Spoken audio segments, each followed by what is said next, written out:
in the heart of a forgotten rural town, where the streets stayed quiet and the sky hung low, an 11-year-old girl was starting 6th grade. It was supposed to be a good year, her first time having her own locker, her own space, a step closer to growing up.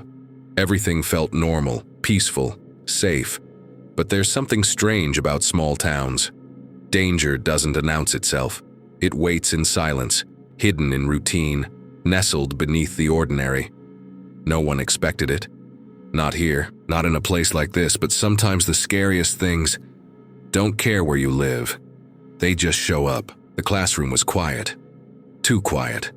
The lights were off, the blinds were drawn, and the lesson continued in hushed voices. It was called a soft lockdown, something the kids had only heard about during safety drills. No one took it seriously. At first. But today felt different. The principal had received a warning. Someone strange was nearby, someone dangerous. Still, in a small town like this, fear never truly sticks. People believed they were safe simply because they always had been. But behind that thin layer of comfort, something was watching, waiting, and the silence was just the beginning. Then came the sirens, piercing, panicked, and way too close. Red and blue lights danced against the classroom walls as police swarmed the building. Fear spread like wildfire. Teachers locked doors, students ducked under desks, and the illusion of safety shattered in seconds. Then the intercom crackled not with a calm announcement, but with a scream. Hard lockdown, hard lockdown. The sound was raw, frantic, full of something no child ever forgets.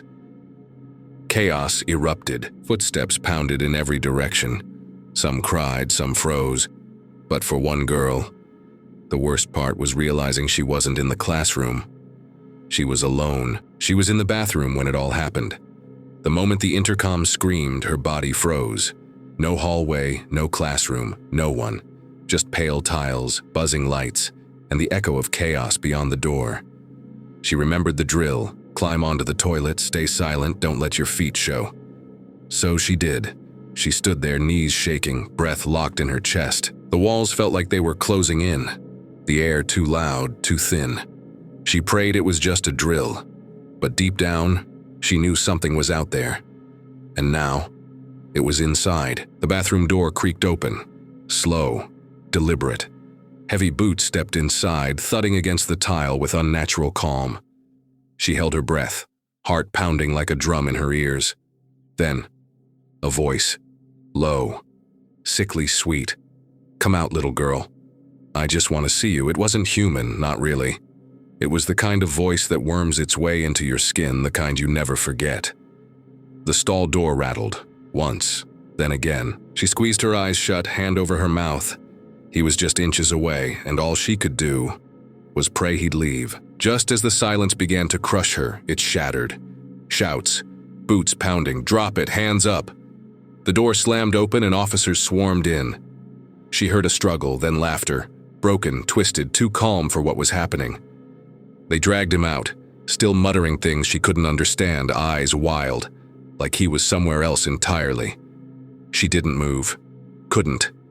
Then a knock. Soft, gentle. "You're safe now," an officer said. But safety felt like a word from another world. She stepped out of the stall, and the moment her feet hit the floor, she knew she'd never forget. The days moved on, but the fear never left. Hallways felt longer. Bathrooms echoed louder. Every creak, every whisper made her flinch. People said it was over, that she was lucky. But luck shouldn't leave you shaking in the dark. She never saw his face, but his voice still haunted her dreams. And every time she passed that stall door, she remembered what it felt like to be hunted. So if you're in middle school, if the drills ever turn real, listen closely. Hide smart, and never assume the monsters stay outside.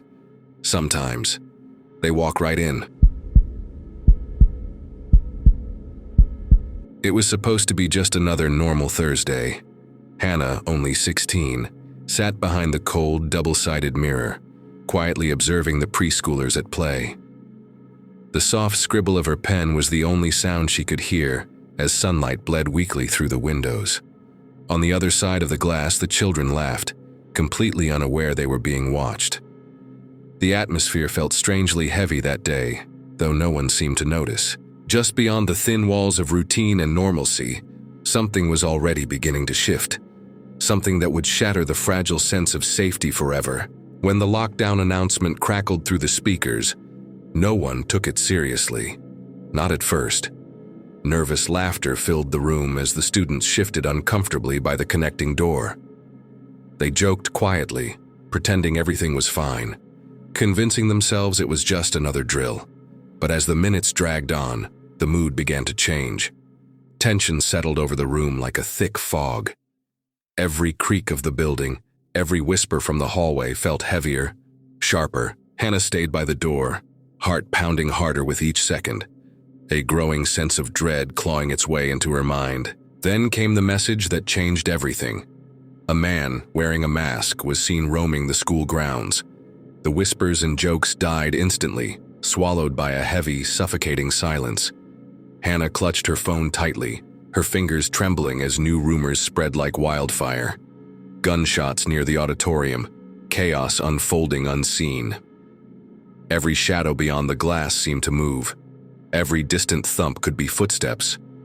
Trapped between thin walls and rising terror, she kept glancing at the door, knowing it was the only barrier between them and whatever horror now lurked in the hallways. Hope began to erode into fear. The message hit like a bullet. There inside the school, Hannah felt the ground tilt beneath her. Her body refused to move, her vision tunneled. She barely registered her teacher pulling her toward the supply room, the world around her blurring into darkness. Inside, the small space was cramped, suffocating, filled with the soft whimpers of terrified classmates. Phone screens cast cold, shaking beams of light across pale, tear-streaked faces. Hannah collapsed, her legs giving out completely. In the pitch-black silence, every heartbeat, every shaky breath felt deafening. They could only wait, trapped and helpless, as fear swallowed them whole. The supply room felt like a tomb. Shadows clung to the walls, swallowing the scattered boxes and forgotten supplies. Hannah sat pressed against the cold floor, the darkness wrapping around her like a second skin. Across the room, she could just make out T, curled into herself, silently sobbing. Something inside Hannah stirred. Even through her own panic, she crawled across the floor, reaching out a trembling hand to comfort her friend. It was instinct, a desperate need to hold on to something human in the suffocating fear. In that blackened room, kindness felt like the only thing keeping them alive. The stillness in the supply room was suffocating. The weight of the fear pressed down on Hannah, but she couldn't stay in the dark any longer. When her teacher went to gather snacks for the kids, Hannah stood up, her legs shaky but determined. She walked into the preschool room, forcing herself to focus on the children who needed her. Handing out snacks, keeping her voice steady, she tried to mask the terror gnawing at her. Her mind screamed for escape, but her heart told her to stay, to be strong for the others. In that moment, helping was her only lifeline. Suddenly, the loudspeaker crackled to life, breaking the heavy silence. The lockdown was over. The terror, the waiting, the suffocating fear. It was all done. But the relief felt hollow, as though the nightmare still lingered just beneath the surface. Hannah's eyes welled with tears, her shoulders shaking with sobs she couldn't control. Students flooded out of classrooms, embracing parents, collapsing in exhaustion. The world around her felt surreal, as if it could all spiral out of control again at any moment. But for now, they were safe, and that at least was enough. The halls were empty now, the chaos replaced with a haunting silence. Backpacks and papers lay scattered on the floor, abandoned in the rush. The flickering fluorescent lights hummed above, casting an unsettling glow over the deserted school. A faint echo of distant footsteps was all that remained. Outside, the world went on, unaware of the terror that had unfolded behind these walls. Hannah stood still for a moment, her heart still racing. The fear hadn't quite faded, and the haunting question lingered. What if it wasn't over? What if something or someone was still out there, waiting? It was just another quiet morning at school, the kind where the halls echoed with the sounds of sleepy students and the murmur of distant chatter. But something felt off today. In the midst of the usual routine, a lone figure stood outside the school's front doors.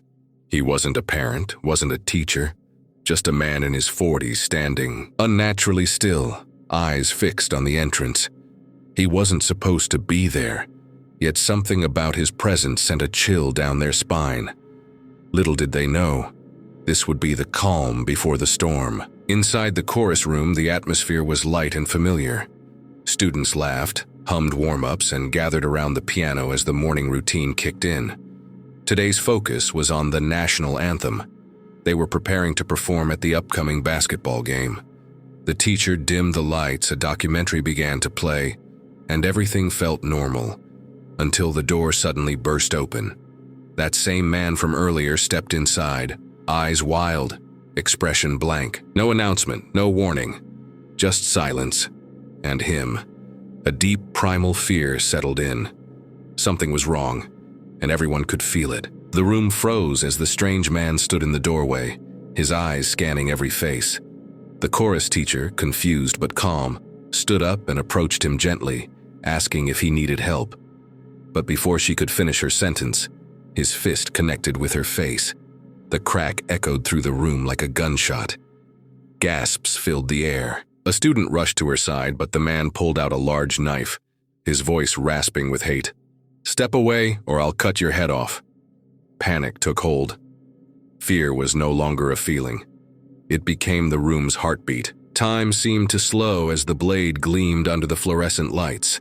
The man's face twisted into a grotesque grin, eyes bulging, teeth blackened and rotting.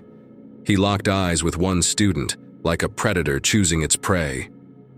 Each step he took up the risers echoed like a death sentence. No one dared move. The air was thick with terror, every breath held hostage. His voice, gravelly and venomous, hung in the silence. "I will cut your head off." This wasn't a threat. It was a promise. And he was getting closer, closer to spilling blood in a place meant for music. The man crept closer, his steps deliberate, eyes never leaving his chosen target. That rotten grin never wavered. But then, something shifted. One student stood, heart pounding, instincts flaring. A wrestler by training, fighter by necessity. Without hesitation, he grabbed his metal chair and hurled it with everything he had. The impact was instant. Metal cracked against bone, the man's head snapping back as he crumpled to the floor with a guttural grunt. 10 seconds of stillness followed. 10 seconds that saved them all. It was just long enough for 20 students and one bloodied teacher to run for their lives. The hallway erupted with chaos, shouts, sobs, the pounding of feet against linoleum. Students and teacher ran as fast as their fear would carry them, pushing past lockers and classrooms, desperate for the exit. Then came the sound that stopped hearts cold. Pop, pop, pop, gunshots. The man had recovered, now armed, screaming behind them. "I'll kill all of you." Bullets tore through the air, ricocheting off walls. Panic turned to pure survival. They didn't look back. They couldn't. Every second counted. Every step a gamble between life and death. And just ahead, the front doors. And the hope of escape. As the final students burst through the front doors, chaos met control. Sirens screamed, lights flashed red and blue, and armored SWAT officers stormed inside with weapons drawn. In the hallway, the gunman raged, firing wildly, until 2 taser wires zipped through the air, crackling as they hit. He convulsed violently, the gun clattering from his grip. Blood streamed down his face where the chair had struck, his body twitching as he hit the ground. Officers swarmed, shouting commands. It was over in seconds. But the damage, the fear would ripple through that school long after the echoes of gunfire had faded. The next day, the truth hit harder than the violence. The man wasn't just a stranger, he was a father. Recently divorced, he had lost custody of his 2 children, kids the same age as the students he tried to kill. He'd spiraled, bought guns, and was reportedly building bombs. On the wall of the police station, a photo showed him smiling with a boy who looked eerily familiar. That boy was the narrator's best friend, and a former chorus student. He had moved away after his father tried to break in. That day, the man returned. To finish what he started, the biggest question lingered. How did he even get inside? The school had security, locked doors, a button system controlled by the front office. But that morning, the office staff had stepped away, helping a sick student in the nurse's office. The man found his moment. He waited, watched, then noticed the glowing button behind the desk. Just one press. One press was all it took to unlock the doors. His son had once sung in that chorus room, loved it even. But now, the father saw it as the perfect place to unleash his grief, his rage, and his revenge. The school was never the same. Within days, security systems were overhauled. Reinforced doors, surveillance upgrades, office staff trained for emergencies. But no system could erase what they'd lived through. The chorus room sat empty for weeks, its silence louder than any song. Students carried invisible scars, haunted by the sound of that door swinging open, the screams, the gunfire. But through it all, one thing stood out: the chair. A single desperate act of courage had saved dozens of lives, and though the wounds ran deep, they survived. Because someone had the strength to stand up when no one else could. Years later, the memory still lingers, etched into the minds of those who were there. What started as a normal school day nearly turned into a massacre. And yet one moment of instinct, one thrown chair, changed everything. The question still echoes. What if he hadn't acted? What if the man had reached the risers? But there's no undoing what happened. Only lessons carved from terror. Evil can walk through any door, silent, smiling, unexpected. But so can bravery. And in a room meant for harmony, one student's courage turned a tragedy into a story of survival.